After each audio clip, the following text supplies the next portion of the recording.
ஜெய் ஸ்ரீ மாத்ரே நமக. ஜெய் குருதர், ஜெய் குரு பரசுராம். நமஸ்காரம். நான் கரூர்ல இருந்து வல்சலா பணிக்கர், பிரசன்ன ஜோதிடர். இன்னைக்கு நம்ம 2026ஆம் ஆண்டு புத்தாண்டு ராசி பலன்கள் கன்னி ராசிக்கு எப்படி இருக்குன்னு பார்க்க போறோம். இந்த 2026ஆம் ஆண்டு எப்போ பிறக்குது அப்படின்னா, மார்கழி மாதம் 15ஆம் நாள் புதன்கிழமை நள்ளிரவு 12 மணிக்கு கார்த்திகை நட்சத்திரம், ரிஷப ராசி, துவாதசி தீதி, பாலவ கரணம், சுபயோகம், கன்னியா லக்னத்துல இந்த வருடம் வந்து பிறக்குது. இப்போ நான் சொல்லக்கூடியது வந்து பார்த்தீங்கன்னா பொது பலன்கள் தான். ஆனால் உங்களுக்கு 100% அக்யூரேட்டான பலன்கள் வேணும் அப்படின்னா உங்களுடைய சுய ஜாதகம் இருக்கு இல்லைங்களா, அதில் கிரக நிலைகள், அப்புறம் கோச்சாரத்துடைய கிரக நிலைகள் இப்போ என்ன திசா புத்தி போயிட்டு இருக்கு, இது எல்லாத்தையுமே நம்ம கால்குலேட் பண்ணி தான் ஒரு 100% அக்யூரேட்டான பலன்களை சொல்ல முடியும். இருந்தாலும் நான் சொல்லக்கூடிய இந்த பலன்கள் வந்து 80% கரெக்டாக தான் இருக்குங்க. சரிங்க. இந்த 2026ஆம் ஆண்டு எப்படி இருக்கும் அப்படின்னா, ரொம்ப ரொம்ப ரொம்ப நல்லா இருக்கு. கன்னியா ராசியை பொறுத்த வரைக்கும் இது வந்து உங்களுக்கு ரொம்ப ரொம்ப ஃபேவரான வருடம் தான். எந்தவித பாதிப்புகளும் இல்லை. கோச்சாரத்தில் எல்லா கிரக நிலைகளுமே ரொம்ப ரொம்ப சாதகமாக இருக்கு. எதுக்கு? காசு பணம் சம்பாதிக்க. இப்போ குரு வந்து ஆல்ரெடி உங்களுக்கு 10ஆம் இடத்துல இருக்காரு. இது வந்து என்னன்னா 2ஆம் இடத்தை பார்க்குறாரு, தொழிற்சானத்தை பார்க்குறாரு, தொழிற்சானத்தில் இருக்காரு, 6ஆம் இடத்தை பார்க்குறாரு, 4ஆம் இடத்தை பார்க்குறாரு. அதுக்கப்புறம் 11ஆம் இடத்துக்கு வருவார். உங்கள் ராசிக்கு ஜூன் மாதத்துக்கு மேலே 11ஆம் இடத்துக்கு வர்றாரு. 11ஆம் இடத்துக்கு வந்து என்ன பண்றாரு? லாபஸ்தானம், குபேரனுக்கு ஒப்பான நிதிநிலையை குறிக்கக்கூடிய ஸ்தானம், அதுக்கு வராரு. 5 பார்க்குறாரு. அதிர்ஷ்டத்தை கொடுக்கறதுக்குனே குரு வராரு. அதுக்கப்புறம் 7ஆம் இடத்தை பார்க்குறாரு. சரி, சனி 7ஆம் இடத்துல இருந்து கண்டக சனி தானே அப்படின்னு நீங்க நினைக்காதீங்க. 7ல சனி திக்பலம். கன்னியா ராசிக்கு சனி நல்ல செய்வாரு. ராகு 6ஆம் இடத்துல இருக்கு, கேது வந்து 12ஆம் இடத்துல இருக்குது. அதனால எந்தவித பிரச்சனையும் இல்லை உங்களுக்கு. மற்ற கிரகங்கள் எல்லாமே மாறிக்கிட்டே இருக்கும். கன்னியா ராசியை பொறுத்த வரைக்கும் கிரக நிலைகள் வந்து ரொம்ப ரொம்ப நல்லா இருக்கு. நீங்க என்ன பண்ணணும் அப்படின்னா, ஸ்டார்ட் பண்ணணும். உங்களுடைய ஒர்க்கு, உங்களுடைய பிளானு எல்லாத்தையும் ஸ்டார்ட் பண்ணிடுங்க. சக்சஸ் ஆயிரும். ஸ்டார்ட் பண்ணிட்டாலே தெரியாது சக்சஸ் ஆஹா அப்படிங்க நினைக்கக்கூடிய அமைப்பை தான் உருவாக்கி கொடுக்கும். ஏன்னா அவ்வளோ அற்புதமான நிலைகள் தான் உங்களுக்கு. பொதுவாகவே வந்து பார்த்தீங்கன்னா கன்னியா ராசி, கன்னியா லக்னங்களே வந்து சாதனையாளராக வரக்கூடிய அமைப்புகள். அதாவது அவங்களுடைய பிஸ்னஸ், கெரியரை க்ரோத் பண்ணுறது தான் எந்நேரமும் நினச்சிட்டு இருப்பாங்க. எப்படி சம்பாதிக்கலாம், எப்படி டெவலப் ஆகலாம் அப்படிங்கிறத அதிகமாக இருக்கும். இதுக்கு காரணம் என்ன அப்படின்னா, மிதுனம் கன்னி ரெண்டுக்குமே அதிபதி புதன் தான். இதில் கன்னியா அப்படிங்கிற கன்னியா ராசி அப்படிங்கிறது வந்து பார்த்தீங்கன்னா காலபுருஷனுக்கே 6ஆ வருதுல, அதனால தான் இந்த அமைப்பு. அப்புறம் புதன் வந்து ஆட்சி உச்சம் பெறக்கூடிய ராசியும் கன்னியா ராசி தான். அதனால தான் அவங்க வந்து எந்த பிஸ்னஸாக இருந்தாலும் சரி அதில் அப்டேட்டடாக இருப்பாங்க. எந்த உத்தியோகம், எந்த ஒரு ஃபீல்டாக இருந்தாலும் சரி அதில் அப்டேட்டடாக இருப்பாங்க. இந்த வருடம் வந்து உங்களுக்கு ரொம்ப ரொம்ப அருமையாக இருக்குது. தொழிலை பொறுத்த வரைக்கும் புதுசாக நான் தொழில் ஆரம்பிக்கலாமான்னா ஆரம்பிக்கிறதுக்கு பர்ஃபெக்டான டைம் 2026 தான். இதில் எந்தவித சந்தேகமுமே உங்களுக்கு வேண்டாம். சரி, ஆல்ரெடி நான் பிஸ்னஸ் வச்சுருக்கேன், எனக்கு எப்படி போகும் அப்படின்னா ரொம்ப சூப்பராக போகும். குரு 2ஆம் இடத்தை பார்க்குறாரு 10லிருந்து. தொழில் மூலிமா நல்ல வருமானம், நல்ல லாபம், நிரந்தர வருமானம், இது எல்லாமே கிடைக்கும். புதுசாக தொழில் ஸ்டார்ட் பண்ணுறதுக்கு பார்ட்னர்ஸ் கிடைப்பாங்க. 7 கூடையவர் தான் உங்களுக்கு 10ல் இருக்காரு. பார்ட்னரை குறிக்கக்கூடியது. அப்போ பார்ட்னர் மூலிமா, அதாவது ஒரு நல்ல பார்ட்னர் போட்டு அது மூலிமா வருமானம் வருது, அது மூலிமா பிஸ்னஸை ஸ்டார்ட் பண்ணுறது, இது எல்லாமே இருக்கும். கன்னிராசிக்காரங்க எப்பவுமே உழைப்புக்கு தயங்கவே மாட்டாங்க. நல்ல உழைப்பை போடுவாங்க. ஆனால் அதுக்குண்டான நல்ல பலன்களும் உங்களுக்கு இந்த வருடம் கிடைச்சிரும். லாபம்னா குபேரனுக்கு ஒப்பானது. அதே மாதிரி குபேரனுக்கு ஒப்பான நிதிநிலையை குறிக்கக்கூடிய அமைப்புகள் இந்த வருடம் உங்களுக்கு வருது. குரு 11ல் வராரு. அதனால் நல்ல அமைப்புகள். நீங்கள் எந்த ஒரு விஷயத்துக்குமே கவலைப்பட வேண்டாம். நல்ல லாபம் அப்படிங்கிறதும் உறுதியாக உண்டு. உத்தியோகத்தில் இருக்கவங்களுக்கு இது சூப்பரான டைமு. 6 குரு பார்க்கறது மட்டும் கிடையாது, 6 கூடையவர் 7ஆம் இடத்துல திக்பலமாக இருக்காரு. உங்கள் ராசியை பார்த்துறாரு. வேலையில் ஏதாவது பிரச்சனை இருந்துச்சு அப்படின்னா உங்களுடைய ஜன நட்சத்திரத்தில் உத்திரம், அஸ்தம், சித்திரை இதில் எது உங்கள் நட்சத்திரமோ அந்த நட்சத்திரத்தில் ஒருத்தருக்கு சாப்பாடு வாங்கி கொடுங்க. தெரியாத நபர்கள், அது வாமச்சான் சாப்பாடு வாங்கி கொடுக்குறேன்னு உங்கள் ஃப்ரெண்டுக்கே கூட்டிகிட்டு போய் பண்ணுறது வந்து அன்னதானம் கிடையாது. அன்னதானம் என்னென்னா, உங்களுக்கு ரத்த சம்பந்தம் இருக்கக்கூடாது, நண்பர்கள் இருக்கக்கூடாது, சொந்தக்காரங்க இருக்கக்கூடாது. தெரியாத நபர்கள் உண்மையாலுமே பசியில் வாடிட்டு இருக்கவங்களுக்கு பிரியாணி கேட்டால் கூட வாங்கி கொடுங்க. 2 இட்லி போதுன்னு கேட்டால் அவங்களுக்கு இட்லியை வாங்கி கொடுத்துருங்க. அவங்களுக்கு என்ன வேணுமோ ஒருவேளை ஒருத்தருக்கு வாங்கி கொடுத்தாலே அது மிகப்பெரிய அன்னதானம் தான். சட்டி நிறைய சோறை எடுத்துகிட்டு போய் கொடுத்து அதை வேஸ்ட் பண்ணுறதுக்கு பேரில் அன்னதானம் இல்லை, அன்ன தோஷமாக மாறிடும். அதனால் அதை செய்ய வேண்டாம். பொதுவாகவே வந்து உத்தியோகத்திற்கு நல்ல ப்ரொமோஷன் கிடைக்கும்.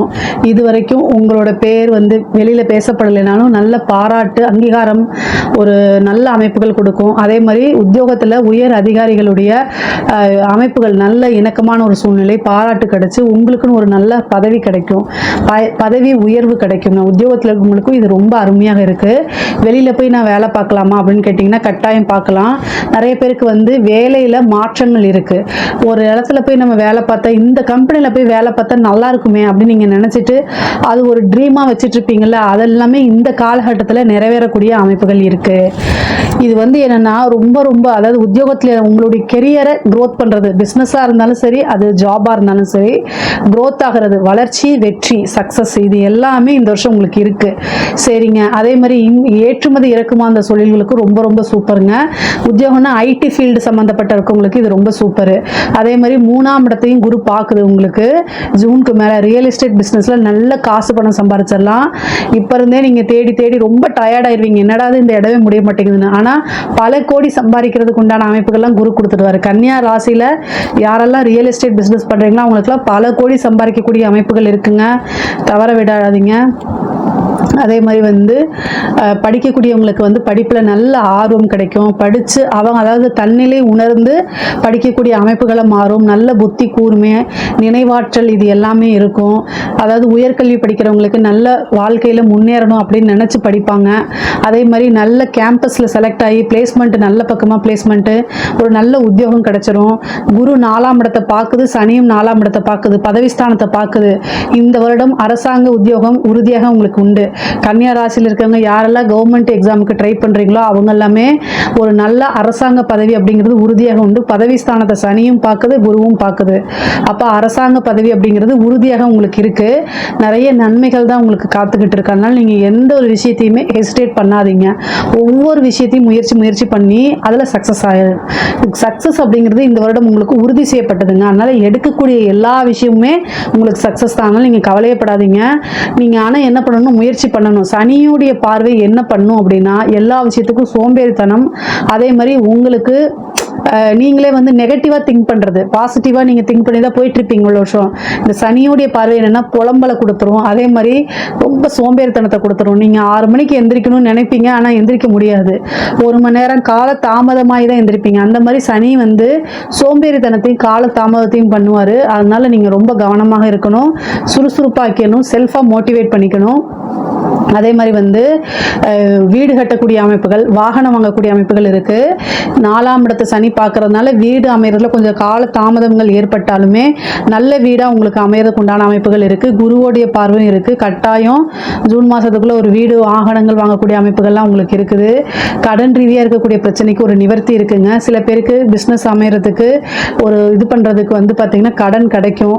கடன் இல்லாமல் இருக்கிறவங்களுக்கு வந்து பார்த்திங்கன்னா கடன் கிடைக்கும். அதே மாதிரி பேங்க்கில் லோனுக்குலாம் அப்ளை பண்ண ஈஸியாக வந்து ப்ராசஸ் ஆகி ரிஜெக்ட் ஆயிருந்துச்சுன்னா இப்போல்லாம் ஈஸியாக கிடைக்கிறதுக்கு உண்டான அமைப்பு இருக்குது. ஹெல்த் ரிலேட்டடாக பிரச்சனைகளை உண்டு பண்ணும். வாழ்க்கையில் வந்து பார்த்திங்கன்னா ரெண்டுமே பேலன்ஸ் தான். ஒன்று பொருளாதாரம் உயரும் போது ஹெல்த்து கீழே போயிடும். அதனால் ஹெல்த்துக்கும் கான்சியஸாக இருந்துக்கோங்க. அதனால் மருத்துவ செலவு அப்படிங்கிறது உறுதியாக இருக்குது. விரயம் அப்படிங்கிறது இருக்குது. அதனால் நீங்கள் அதை சுப விரயமாக மாற்றிக்கோங்க. ஹெல்த்தில் ஏதாவது ஒரு பிரச்சனைனா உடனடியாக மருத்துவரை கலந்து ஆலோசிச்சிங்க அப்படின்னா நல்லது. இல்லைன்னா அது பெரிய விளைவுகளை கொண்டு விட்டுரும். உங்களுக்கு அஷ்டமாதிபதி செவ்வாய் 6ஆம் இடத்துல ராகுவோட சேருவார். அந்த காலகட்டத்தில் அது வந்து பிப்ரவரி எண்டு டு மார்ச் வரைக்கும் அந்த காலகட்டத்தில் ரொம்ப முக்கியமாக பார்த்துக்கோங்க. வண்டி வாகனங்களில் போகும்போதும் சரி, அதாவது இரத்த காயங்கள் ஆகிறது, ஒரு திடீர்னு ஒரு விபத்தாகிறது, மருத்துவ விரயம் அப்படிங்கிறது உறுதியாக இருக்குது. அதனால ரொம்ப கவனமாக இருங்க, ரொம்ப கவனமாக இருங்க. அஷ்டமாதிபதி செவ்வாய்ங்க, அதனால தான் நான் இவ்வளோ தூரம் சொல்கிறேன். சில பேருக்கு சர்ஜரி இந்த மாதிரி கண்டங்களையும் கொடுத்துரும். அதே மாதிரி தாயாருடைய தேக ஆரோக்கியத்தில் ரொம்ப கவனமாக இருக்கணும். சனியும் செவ்வாயும் 7ஆம் இடத்துல இருக்குங்க, சேரப்போகுது. அது எப்போனா மார்ச் எண்டுக்கு அப்புறம், அதாவது ஏப்ரல்ல இருந்து வந்து மே மாதம் வரைக்கும் இந்த 48 நாளுக்கு வந்து உங்களுடைய ஜனனகால ஜாதகத்தில் சனியும் செவ்வாயும் சேர்ந்து இருந்துச்சுன்னு வச்சுக்கோங்களேன், இந்த பிரச்சனைகளை அனுபவிப்பீங்க. அதாவது போராட்ட வாழ்க்கையை கொடுத்துரும். இந்த காலகட்டத்தில் ரொம்ப கவனமாக இருக்கணும். ஏன் அப்படின்னா விபத்து கண்டங்களோ அல்லது வந்து நீங்கள் செய்யக்கூடிய விஷயங்கள் ஏதாவது ஒரு மிஷினரி இயக்குறீங்கன்னா அதில் அசால்ட்டாக இருக்கனால விபத்து ஆகிறது, கை காலில் பிரச்சனை ஆகிறது, தீக்காயங்கள் ஆகிறது, இந்த மாதிரி அமைப்பு அமைப்புகளை கொடுத்துரும். அப்புறம் கணவன் மனைவி வாக்குவாதங்கள் இந்த மாதிரி சண்டை சச்சரவுகளை கொடுத்துருனால கவனமாக இருக்கணும். பொதுவாக கன்னியா ராசிக்கு வந்து பார்த்தீங்கன்னா குரு 11ஆம் இடத்துக்கு வர்றதுனால மூத்த சகோதரன் வழி ஆதரவுகள், இளைய சகோதரன் வழி ஆதரவுகள், சகோதரன் சகோதரி வழி ஆதரவுகள் கிடைக்கும். உங்களுக்கு பூர்வீகத்தில் இருந்த பிரச்சனைகள்லாம் நீங்கி உங்களுக்கு உண்டான பாக பிரிவினை தன்னால நடந்துடும். அதே மாதிரி வந்து சொத்து சேர்க்கை அப்படிங்கிறது உறுதியாக உண்டு. பெண்களை பொறுத்த வரைக்கும் புதுசாக ஒரு விஷயத்தை செய்கிறது, செல்ஃபாக எம்ப்ளாய்டாக இருக்கவங்களுக்குலாம் மிகப்பெரிய லெவலில் க்ரோத் இருக்குது. இவ்வளோ நாளாக ஒரு ஆதரவு கிடச்சிருக்காது, இப்போ ஒரு நல்ல ஆதரவுகள் குடும்பத்தாரே உங்களுக்கு பக்கபலமாக இருந்து நீங்கள் செய்யக்கூடிய விஷயங்களுக்கெல்லாம் மோட்டிவேட் பண்ணி உங்களை ஒரு சாதனையாளராக ஆக்கிடுவாங்க. உங்களை பார்த்து நல்ல சந்தோஷப்படுவாங்க, பாராட்டுவாங்க, புகழ்ந்து தள்ளிடுவாங்க. கணவன் மனைவியிடையே பிரச்சனைகள் இருக்கும் கட்டாயம். கணவனாக இருந்தால் மனைவி கிட்டையும், மனைவியாக இருந்தால் கணவனுக்கிட்டையும் ஒருத்தர் அட்ஜஸ்ட் பண்ணி நடக்கிறது ரொம்ப ரொம்ப முக்கியம்.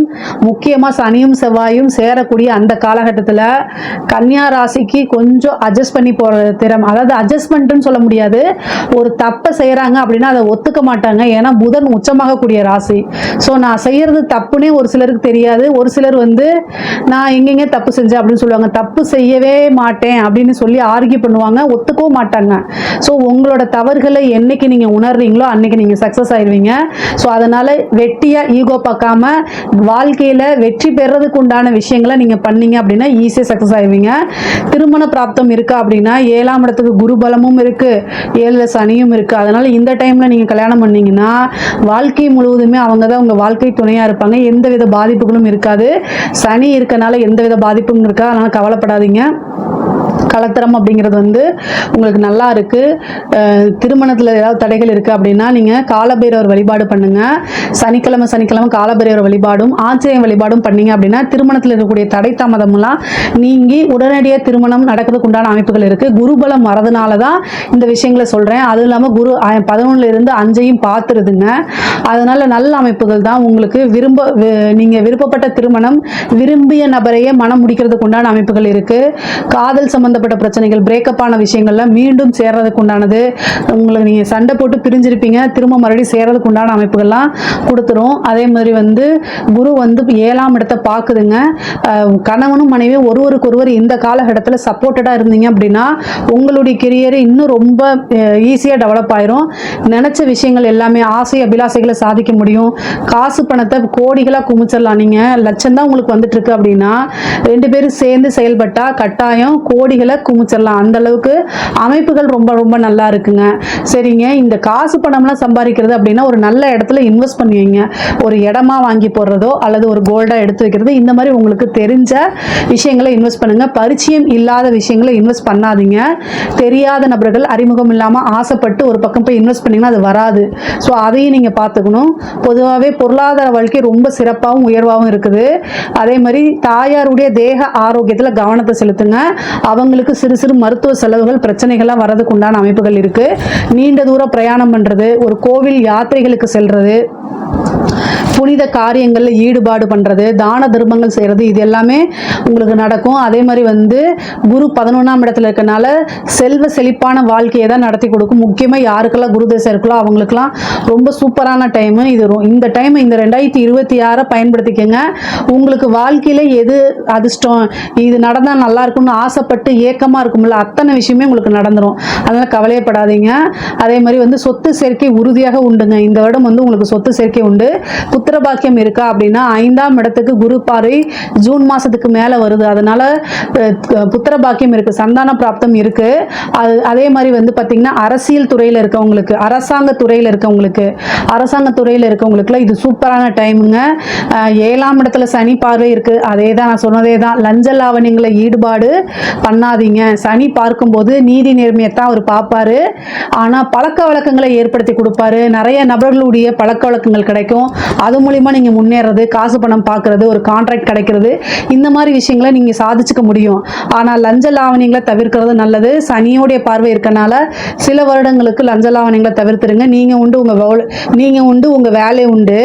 உங்களுடைய உயர் அதிகாரிகள் அழுத்தங்கள் வந்துச்சு அப்படின்னா கொஞ்சம் கூட யோசிக்காம ரிட்டர்னில் கொடுங்கன்னு கேளுங்க. அப்படி இல்லை அப்படியான்னு உங்களை பழிவாங்க பார்க்குறாங்கன்னா வேற இடத்துக்கு டிரான்ஸ்ஃபருக்கு அப்ளை பண்ணுங்க. மெடிக்கல் லீவ் போட்டு போயிருங்க. நீங்கள் மெடிக்கல் லீவ் போட்டு மன அழுத்தத்தினால் நீங்கள் மெடிக்கல் லீவ் போட்டு போகிறீங்கன்னு வச்சுக்கோங்களேன், சனி என்ன பண்ணுவார்னா அவங்கள பழி வாங்கிடுவார். யார் உங்களுக்கு அழுத்தத்தை கொடுக்குறாரோ அவங்கள பழி வாங்குவார். உண்மையாலுமே இது நடந்தது. எனக்கு தெரிஞ்சு ஒருத்தருக்கு வந்து இது மாதிரி கவர்மெண்ட்டில் ஒரு முக்கியமான பதவியில் இருக்கிறவர், ஆனால் அவருக்கு ஹையர் அஃபிஷியல் இருப்பாங்க இல்லையா, அவங்க ரொம்ப ப்ரெஷர் கொடுக்குறாங்க. ஆனால் இவங்க மாட்டிக்குவாங்க. செஞ்சால் இவங்களுக்கு நாளைக்கு பிரச்சனை வரும். என்ன பண்ணுறது, ப்ரெஷர் மேலேருந்து இருக்குது.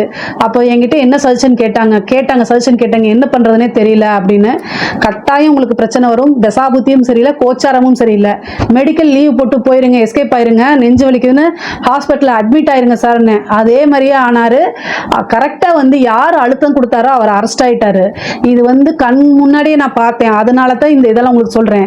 சில பேர் வந்து இது தெரியாமல் உயர் அதிகாரிகள்கிட்ட நல்ல பேர் எடுக்கணும்னு சொல்லிட்டு சில விஷயங்களை வரம்புக்கு மீறி, அதாவது அந்த ரூல்ஸுக்கு மீறி வந்து செய்யும்போது அதுக்கு உண்டான பனிஷ்மெண்ட்டும் ஈஸியாக கிடைச்சிட்டு ஜெயிலுக்கும் போயிடுறாங்க. அதனால இதுல எல்லாம் கவனமாக இருங்க. கன்னியா ராசிக்கு வந்து உத்தியோகமோ அல்லது ஒரு பிஸ்னஸோ இல்லைன்னா அவங்களால இருக்கவே, உயிர் வாழவே முடியாது. அந்த அளவுக்கு இருப்பாங்க.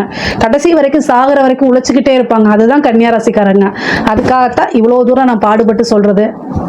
கிடைச்ச ஒரு விஷயத்த தக்க வச்சுக்கோங்க. அதே மாதிரி கலைத்துறையில் இருக்கவங்களுக்கு நல்ல அமைப்புகள் இருக்கு. எதை தொட்டாலும் வெற்றி, மிகப்பெரிய லெவலில் சாதிக்கக்கூடியது. அதே மாதிரி அவார்டு, விருதுகள்லாம் கிடைக்கக்கூடியது, பேர் புகழ் பரவுறது, காசு பணம் நல்லா சம்பாதிக்கிறது, இந்த மாதிரி அமைப்புகளை ஏற்படுத்தி கொடுத்துரும். அரசியல்வாதிகளுக்கு, கன்னியா ராசியில் இருக்கக்கூடிய அரசியல்வாதிகளுக்கு வந்து பார்த்தீங்கன்னா நான் சொல்லணும்னு அவசியம் இல்லை, சனியோடைய பார்வை இருக்கு. இந்த சனியோடைய பார்வை இருக்கும்போது மிகப்பெரிய லெவலில் பிரபலியம் அப்படிங்கக்கூடிய விஷயங்கள்லாம் கிடைக்காது.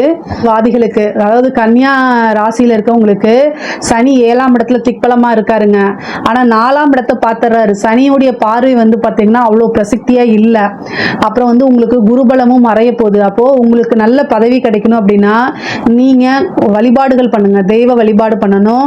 பூஜை, பரிகாரங்கள், யாகங்கள் இதெல்லாமே வளர்த்துக்குங்க. கால சூழ்நிலைகள் கொஞ்சம் சரியில்லை. சனியோடைய பார்வை ஒரு கசப்பை ஏற்படுத்தி கொடுத்துரும். குருவோடைய பார்வை, சுக்கிரனோட பார்வையெல்லாம் மக்கள் மனசுல உங்களுக்கு ஈர்ப்பை ஏற்படுத்தி கொடுக்கும். மக்கள் வந்து ஐயோ இவருக்கு தான் ஓட்டு போடணும், இவர் ரொம்ப நல்லவருங்கிற எண்ணத்தை ஏற்படுத்தி கொடுக்கும். ஆனால் சனி வந்து உங்களை வில்லனா வந்து காமிச்சிரும். ஸோ நீங்கள் செய்யக்கூடிய விஷயம் வந்து நல்லதுக்கு செஞ்சாலும் அதை அப்படியே ஆப்போசிட்டாக மாற்றி மீடியாலெல்லாம் வந்து உங்களை வந்து என்னென்னா நெகட்டிவாக போர்ட்ரேட் பண்ணிடுவாங்க. அப்புறம் நீங்கள் இது பேசும்போது, மீடியாவில் பேசும்போது ஏதாவது தெரியாமல் நீங்கள் பாட்டுக்கு கரெக்டாக பேசுகிறேன்னு நினச்சிட்டு ஏதாவது ஒரு வார்த்தைகளை விட்டுருவீங்க, அது ட்ரோல் ஆயிரும். அதுக்கப்புறம் ஒரு பெரிய லெவலில் உங்களுக்கு சப்போர்ட் கிடைக்காது. கட்சி தலைமையிடம் உங்கள் மேலே அதிருப்தி ஆயிடுவாங்க. உங்களுக்கு இருக்கக்கூடிய பதவிகளை தட்டி புடுங்கி எடுக்கிறதுக்கு பக்கத்துலேயே நின்றுட்டு இருப்பாங்க ஆட்கள். ஸோ அதனால கவனமாக இருங்க. அரசியல்வாதிகள் ரொம்ப கவனமாக இருக்கணும். கன்னியா ராசியில் இருக்கக்கூடிய அரசியல்வாதிகளுக்கு ஏதாவது பரிகாரங்கள் தேவைப்பட்டுச்சு அப்படின்னா என்ன கான்டாக்ட் பண்ணுங்க, கட்டாயம் நான் உங்களுக்கு சொல்லி கொடுக்குறேன். பொதுவாகவே பெண்களுக்கு ரொம்ப ரொம்ப நல்லா இருக்கு. நீங்கள் செய்யக்கூடிய ஒவ்வொரு விஷயமும் ரொம்ப சக்ஸஸ் ஆகுங்க. ஆடை ஆபரண சேர்க்கை இருக்கு, வண்டி வாகனங்கள் வாங்கக்கூடிய அமைப்புகள் இருக்கு. மொத்தத்தில் காசு பணத்தை சம்பாதிக்கிறதுக்கு இது சூப்பரான டைமு. நிறைய க்ரோத் ஆகக்கூடிய விஷயங்கள் தான் உங்களுக்கு நடக்க போகுது. கன்னியா ராசியை பொறுத்த வரைக்கும் ஹெல்த் ரீதியாக, அதே மாதிரி வண்டி வாகனங்களில் போகும்போது ரொம்ப ரொம்ப ஜாக்கிரதையாக இருங்க. மற்றபடி எல்லா விஷயமும் ரொம்ப நல்லா இருக்கு. காசு பணம் சேர்க்கறதுக்குலாம் இது சூப்பரான வருஷம். பிளான் போட்டு நீங்கள் ஒவ்வொரு விஷயத்தையும் செயல்படுத்துங்க. எல்லாமே தொட்டதெல்லாமே சக்சஸ் ஆகும். இதில் ஏதாவது சந்தேகங்கள் இருக்கு அப்படின்னா கமெண்ட்ஸில் கேளுங்க, கட்டாயம் நான் ஆன்சர் பண்ணுறேன். நம்மளுடைய சேனலை லைக் பண்ணுங்க, ஷேர் பண்ணுங்க, சப்ஸ்கிரைப் பண்ணுங்க.